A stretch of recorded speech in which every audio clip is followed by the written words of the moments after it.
Então a gente já percebe o Senado se movimentando, né, um incômodo de parlamentares que até então faziam de conta que nada estava acontecendo. Você vê que, não sei quanto é que está o placar hoje, dá uma checada aí, mas enquanto a gente está gravando aqui, eu acabei de checar, nós temos 30 senadores da República já se manifestando a favor do impeachment. Esse número, até ontem de manhã, eram 23. Então, subiu para 30. Por quê? Porque você está se mobilizando de forma ordeira, respeitosa, educada, cobrando o seu senador a posição dele. Então, a gente percebe no plenário do Senado, e a gente viu manifestações muito fortes, como o senador Carlos Portinho, da tua terra, Sim. do Rio de Janeiro, que, de forma assim, muito firme, colocou tete a tete com o presidente do Senado sobre o aval dele ao que o Alexandre de Moraes está fazendo, porque ele só está fazendo isso porque tem a cobertura, o apoio dos outros ministros do Supremo e também do Senado Federal, que está omisso, né? A casa, a instituição. Então eu acredito que não vai ter como segurar, não existe mais clima dentro do Senado para outra pauta, né? A gente percebe assim que chegou a hora da verdade para a Casa Revisora da República e que a população continue próximo, continue com resiliência. Isso é muito importante, né? Porque a gente está dando passos que você pode não estar percebendo que está funcionando, mas está. Aqui nos Estados Unidos, a gente, na conversa que nós tivemos ontem, inclusive com a deputada, que foi aquela que ficou famosa no Brasil, né, e no mundo, que levantou a foto do ministro Alexandre de Moraes durante uma audiência pública no Congresso americano. Eu estava lá com outros parlamentares.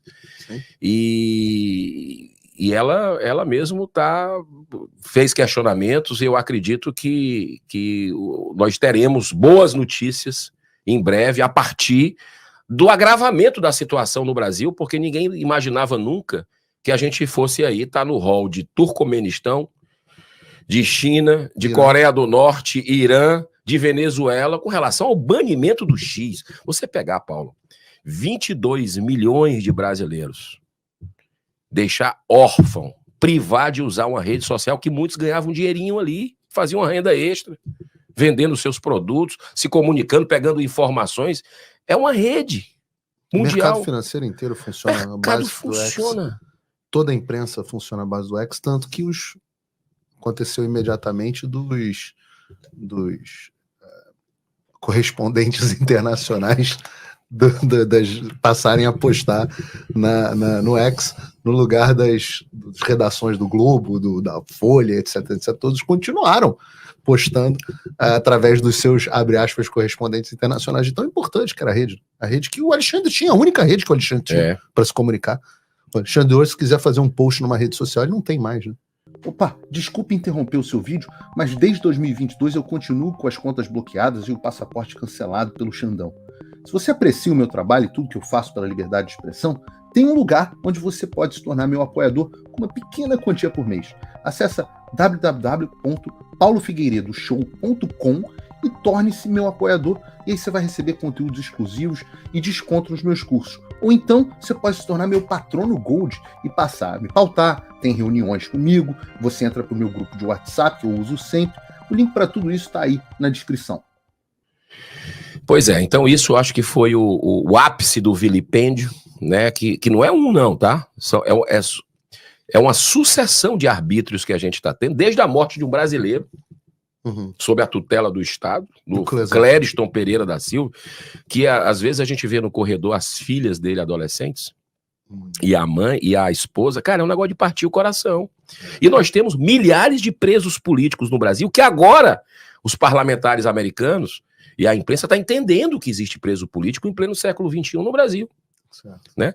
Então, assim, eu vejo com muita esperança tudo isso. O caso do Felipe Martins também gerou muito. O caso do Felipe Martins, que a gente, semana passada, né, nós aprovamos um requerimento para ele ser ouvido no Senado.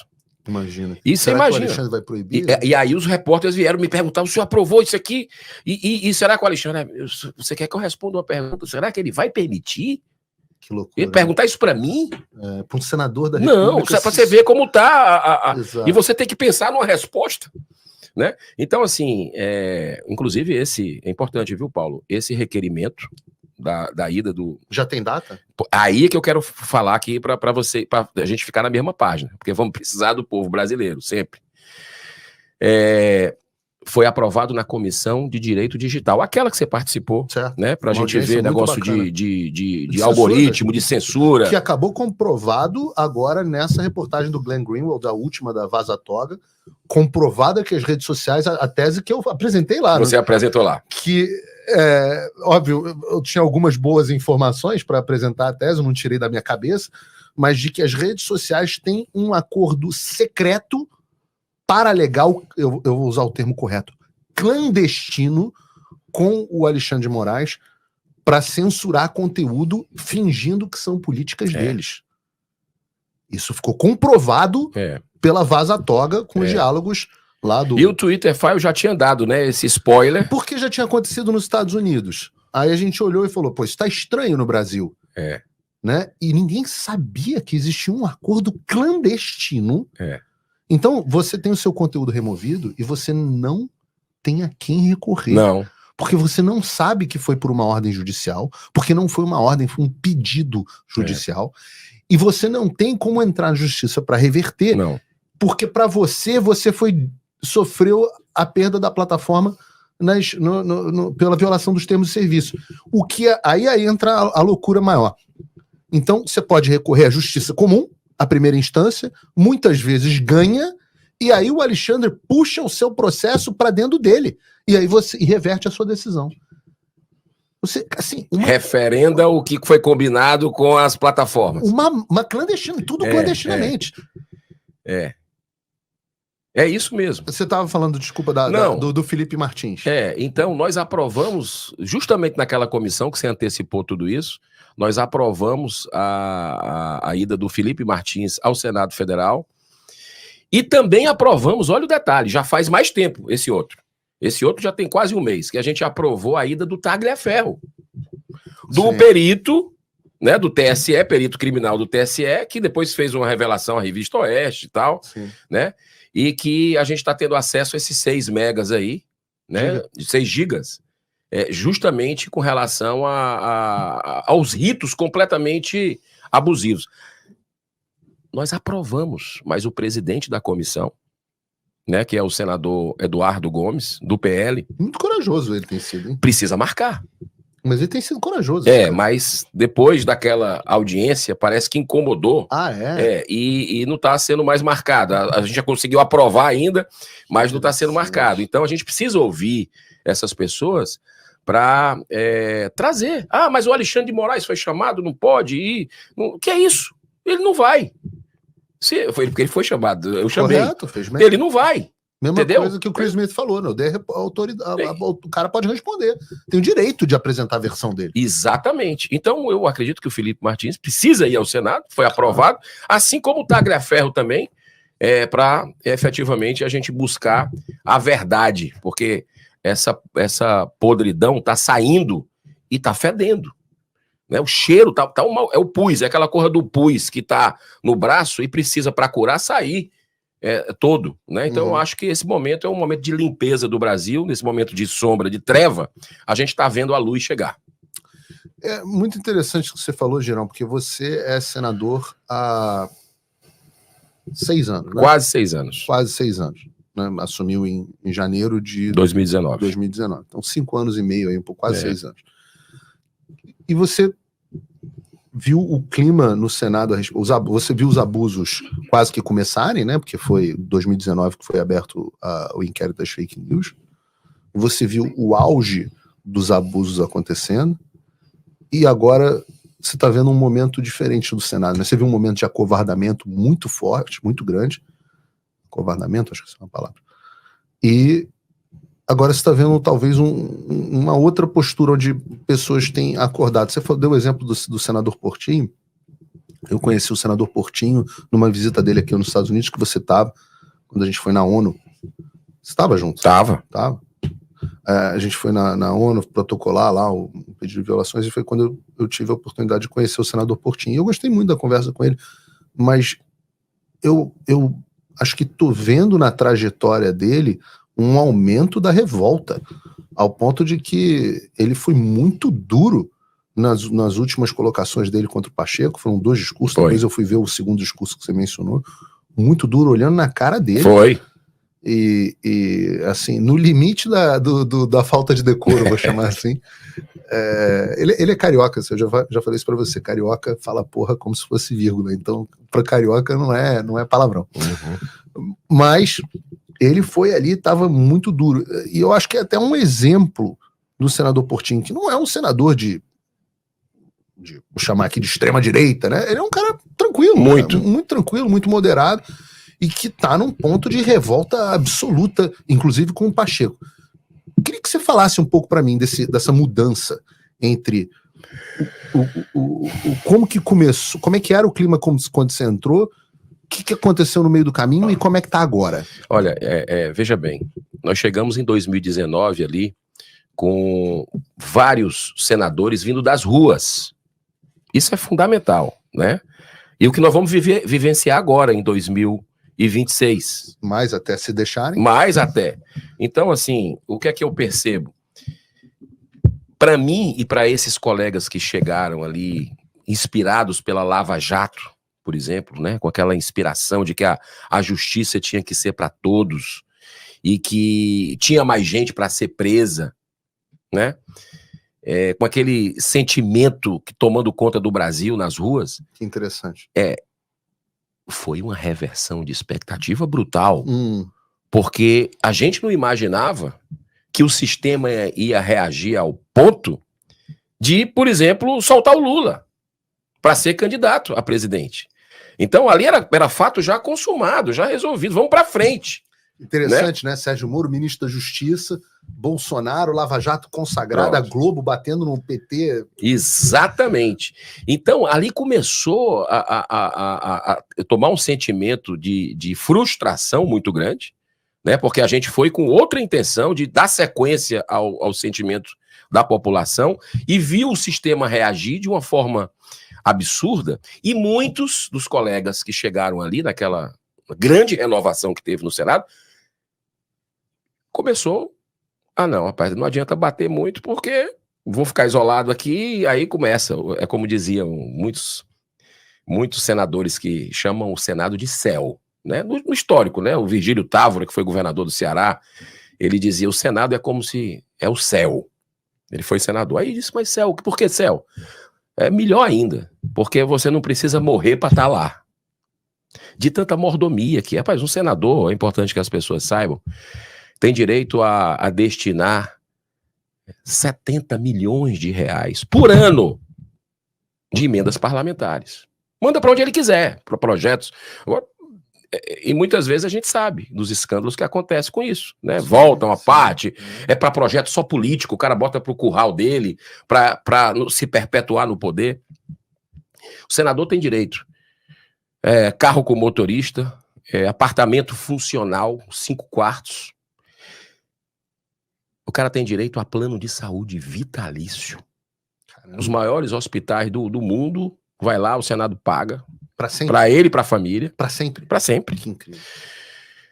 Não, se eu for te dizer aqui, 150 e tantos mil, por aí, para você contratar todo mês quem você quiser, sua equipe, verba de gabinete, não sei o quê. Então aquilo ali é muito sedutor, né? Por isso que o cara entra lá e depois que era a favor, contra a reeleição, o cara já começa a pensar 2 vezes, já começa a ter se embebeda, né, do poder. Então a questão do desprendimento é algo na política muito importante e não é fácil esse desapego. Muitos colegas com receio de perder isso, de ficarem mal com os colegas, acabaram não batendo de frente com o sistema mais. Chegaram com aquele espírito e disseram, rapaz, não, isso aqui... Porque eu estou falando dos 70 milhões de emenda fora do orçamento secreto, tá? Porque quem faz o jogo do governo, né, em votações, tem 40, 50 milhões extra. Uhum. Né? Isso aí em votações importantes. Então, é muito importante que a gente perceba a situação. Muitos foram saindo do jogo. Você vê que chegaram lá falando de lava-toga, vamos, assinatura e não sei o que e tal, depois esqueceram esse assunto. Não se toca mais nesse assunto. Né? Mudaram de lado.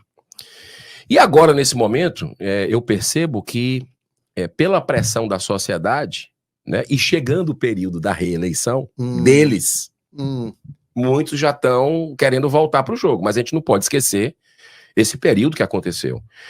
Olha, Paulo, nós estamos aqui num programa de repercussão.